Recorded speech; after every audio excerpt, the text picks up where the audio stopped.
स्पष्ट हो गया कि अगर कोई भी इसे सुन ले तो उसका कल्याण हो जाता है। जैसे अपनी भाषा में बोला जाए तो सुग जानते हैं ना, सुग्गा बोलते हैं हम लोग।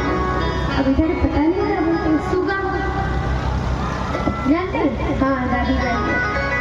अगर वो किसी फल को काट दे तो हम बोलेंगे ना बड़ा मीठा हो जाता है, इसका काटा हुआ फल मीठा होता है ना। तो इसी प्रकार ये जो श्रीमद् भागवत महापुराण है, इसको किसने चखा है, किसके मुख से स्पर्श हुआ है? श्री सुखदेव जी महाराज के। और जब से ये श्री सुखदेव जी महाराज के मुख से निकला है, तब से ये अत्यंत मीठा हो गया है। मीठा कैसे कि कोई भी मनुष्य अगर इस कथा का श्रवण पान कर ले तो उसका कल्याण हो जाता है। बोलिए श्रीमद् भागवत महापुराण की। इसके बाद श्री सूत जी महाराज से शौनकादि मुनीश्वर प्रश्न करते हैं कि हे प्रभु, ये बताइए कि भगवान के मुख्य रूप से कितने अवतार हुए? भगवान ने इस संसार में कितने अवतार लिए? तो पता है किसी को भगवान के कितने अवतार हैं? पता है किसी को भगवान के मुख्य रूप से कितने अवतार हुए? अच्छा, ऑप्शन दें? ऑप्शन दें? 21, 25, 24, 20। कितने अवतार हैं? अच्छा, 21 वाले हाथ जो 21 अवतार बोल रहे हैं। अच्छा, एक माँ जी उठा रही है। अब 23 अवतार वाले हाथ उठा रहे हैं। 24 अवतार वाले हाथ उठा रहे हैं। अच्छा, जो 25 अवतार बोल रहे हैं वो हाथ उठा रहे हैं। इधर दादाजी, 24 अवतार कौन कौन बोल रहा है? 21 अवतार कौन कौन बोल रहा है? और 22? अच्छा, जो हाथ नहीं उठा रहे वो 100 अवतार बोल रहे हैं क्या? अब भाई किसी में हाथ ना उठाने का मतलब 100 अवतार। तो कहते हैं कि जब भगवान को मनुष्य प्रेम भाव से याद करता है तो भगवान उसी क्षण उसी जगह पर प्रकट हो जाते हैं। भक्त प्रेम से बुलाए बस तो प्रभु तुरंत आते हैं, लेकिन मुख्य रूप से प्रभु ने इस संसार में 24 अवतार लिए। कौन कौन से? नारायण नारद हरि, कपिल देव श्री राम, हंस है देव मोहिनी, दत्त के शुक्रधाम, नरसिंह वामन व्यास जी, ऋषभ कल की अवतार, यज्ञ पुरुष धन्वंतरी, कृष्ण सुंदर अवतार। प्रभु का पहला अवतार है सनत सनंदन सनातन और सनत। प्रभु का दूसरा अवतार है वराह और तीसरा अवतार है देवर्षि नारद। प्रभु ने चौथा अवतार नर नारायण के रूप में लिया। पांचवा अवतार लिया है कपिल भगवान के।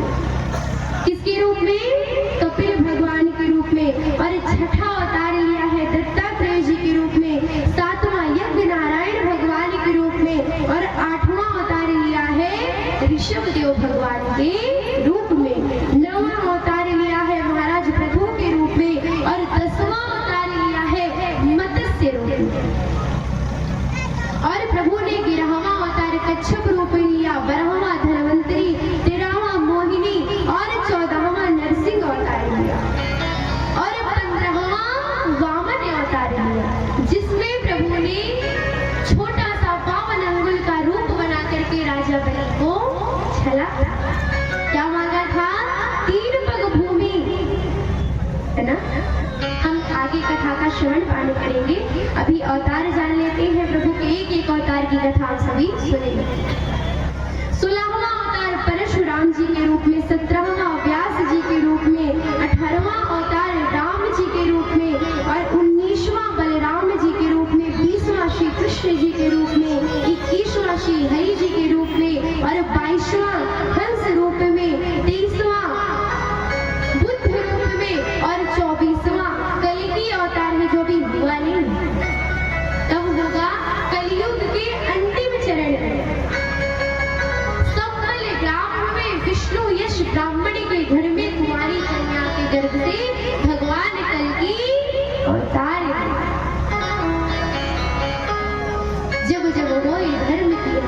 बाढ़े असुर अधम हमारे।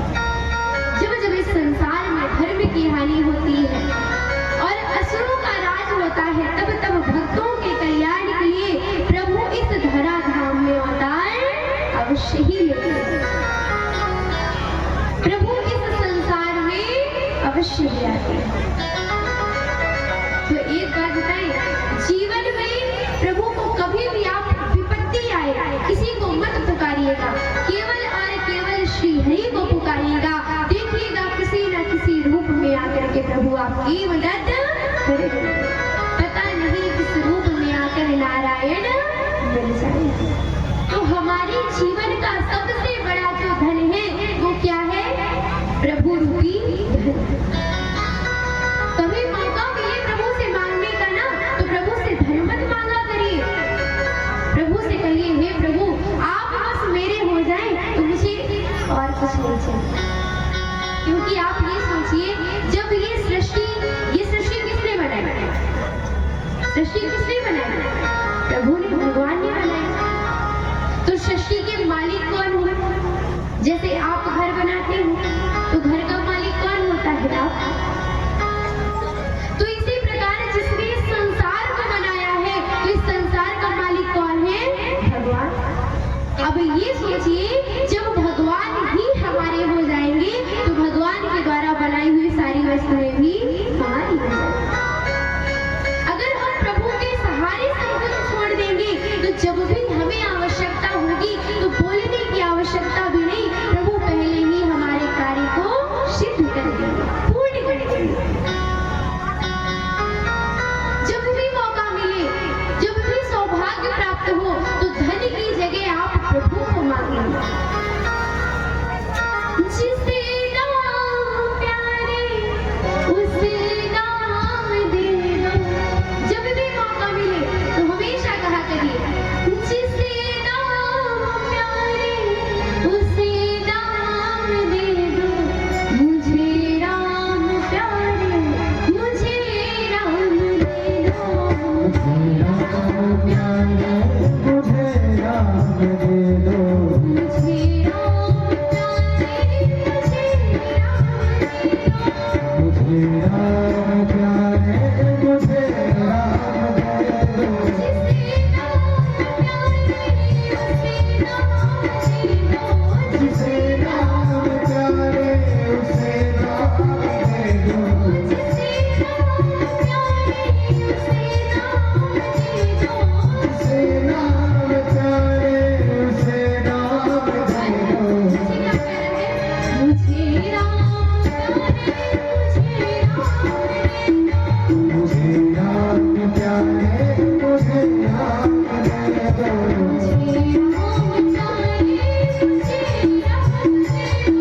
मुझे राम प्यारे, मुझे राम दे दो। आइए प्रभु से मांगिए।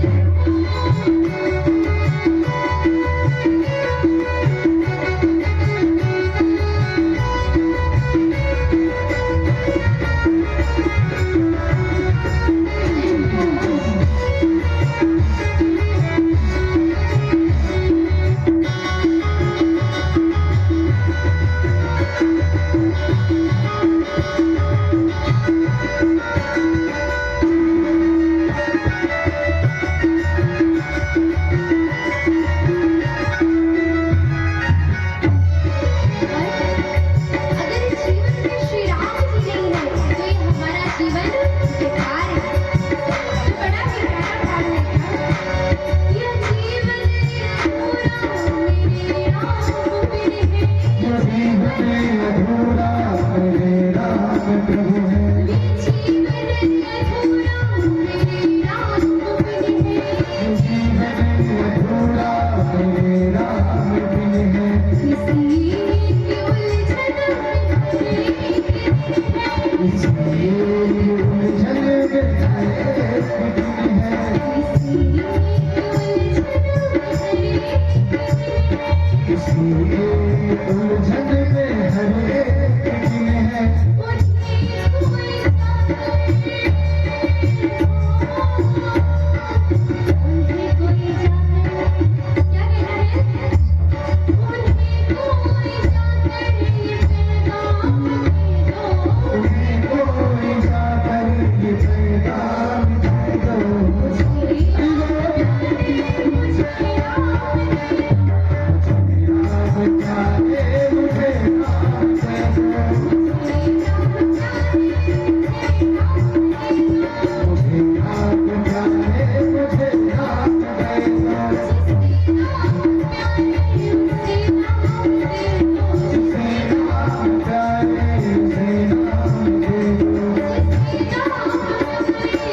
राम प्यारे मुझे नाम दे दो, मुझे राम प्यारे मुझे राम दे दो, मुझे राम प्यारे मुझे राम दे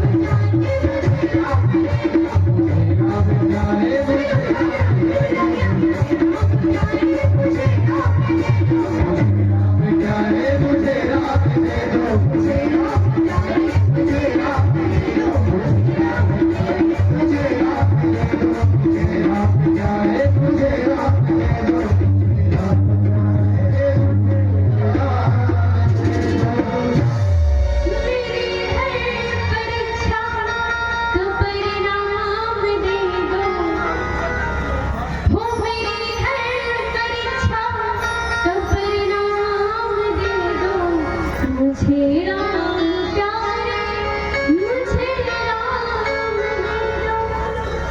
बोलिए श्याम रामचंद्र की। अभी आवाज नहीं आई है।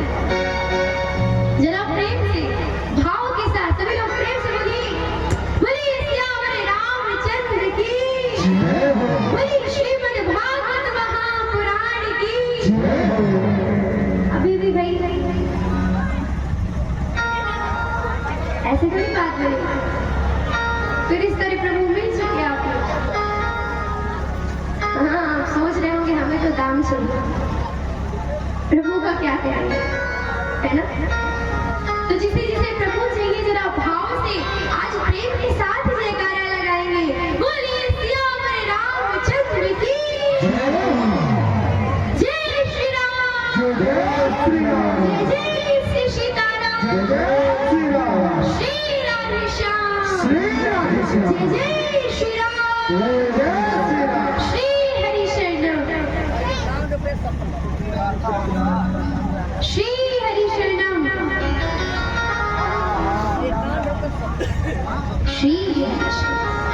आइए आगे की कथा का श्रवण कार्य करते हैं।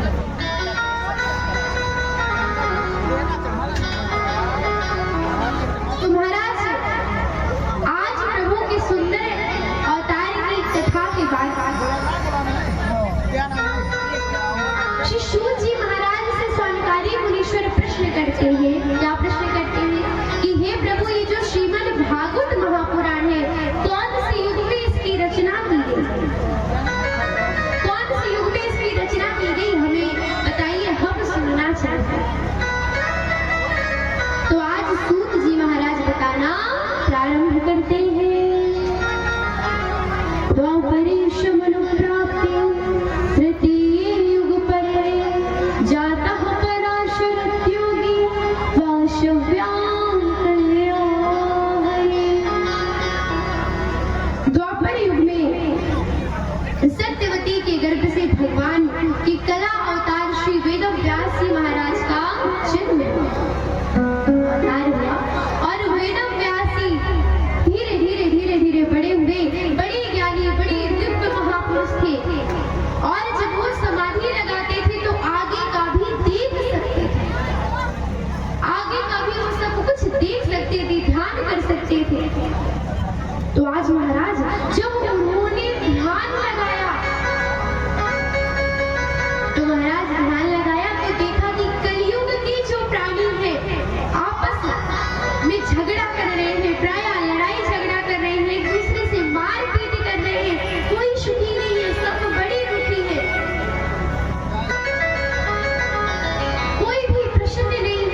किया और जो चतुश्लोकी भागवत थी उसके द्वारा 18,000 श्लोकों वाला एक दिव्य पुराण की रचना करते हैं। बोलिए श्रीमद् भागवत महापुराण की। अच्छा, रचना तो हो गई, लेकिन वेद व्यास जी फिर दुखी हो कि भाई रचना करना तो ठीक था, लेकिन इसका प्रचार प्रसार कौन करेगा? तो नारद जी ने कहा, इसका प्रचार प्रसार आपके पुत्र से ज्यादा और कौन कर सकता है? अच्छा, वेद व्यास जी के पुत्र कौन है? श्री सुखदेव जी महाराज, जो जन्म लेते ही वन की ओर चले गए। जैसे उनका जन्म हुआ तो वन को